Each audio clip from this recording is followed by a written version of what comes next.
C'est au cours de la Deuxième Guerre mondiale que l'Organisation des Nations unies, l'ONU, est élaborée et mise en place. Cette organisation a pour but de maintenir la paix et la sécurité une fois le conflit mondial terminé.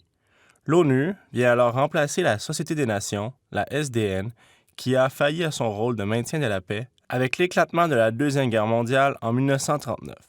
Avec l'expérience de la SDN, les États reconnaissent l'importance d'avoir une organisation permanente veillant au maintien de l'ordre mondial. L'Organisation des Nations unies devient une réalité le 24 octobre 1945 suite à la ratification de la Charte des Nations unies. C'est dans une déclaration signée à Moscou le 30 octobre 1943 par la Chine, les États-Unis, le Royaume-Uni et l'URSS que l'idée de créer une organisation internationale est mentionnée pour la première fois. Dans cette déclaration, on peut lire qu'il est nécessaire d'établir aussitôt que possible une organisation générale fondée sur le principe d'une égalité souveraine de tous les États, petits et grands, afin d'assurer le maintien de la paix et de la sécurité internationale. Avant la déclaration de Moscou, plusieurs autres événements ont pavé le chemin jusqu'à cette idée de créer une organisation internationale. Les fondements de cette organisation se retrouvent dans la déclaration du Palais Saint-James. Dans cette déclaration signée à Londres, le 12 juin 1941, il est dit que « La seule base solide d'une paix durable sera la collaboration spontanée des peuples libres.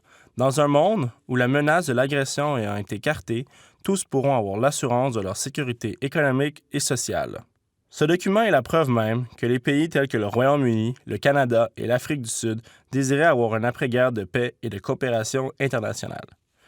Un autre pas est franchi 3 mois après lors d'une rencontre tenue à bord du navire de guerre USS Augusta, au large de Terre-Neuve, entre le président américain Roosevelt et le premier ministre britannique Winston Churchill.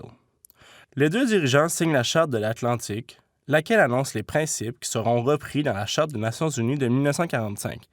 Des principes tels que le droit des peuples à disposer d'eux-mêmes et une renonciation à l'usage de la force vont être à la base de l'organisation. L'organisation telle qu'imaginée à Moscou en 1943 par les dirigeants des grandes puissances prend cependant forme lors des conférences de Dumbarton Oaks et de Yalta.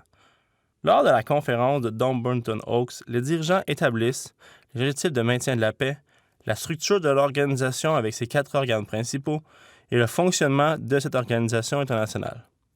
Et c'est lors de la conférence de Yalta que la procédure de vote au sein du Conseil de sécurité sera finalisée et acceptée par les dirigeants.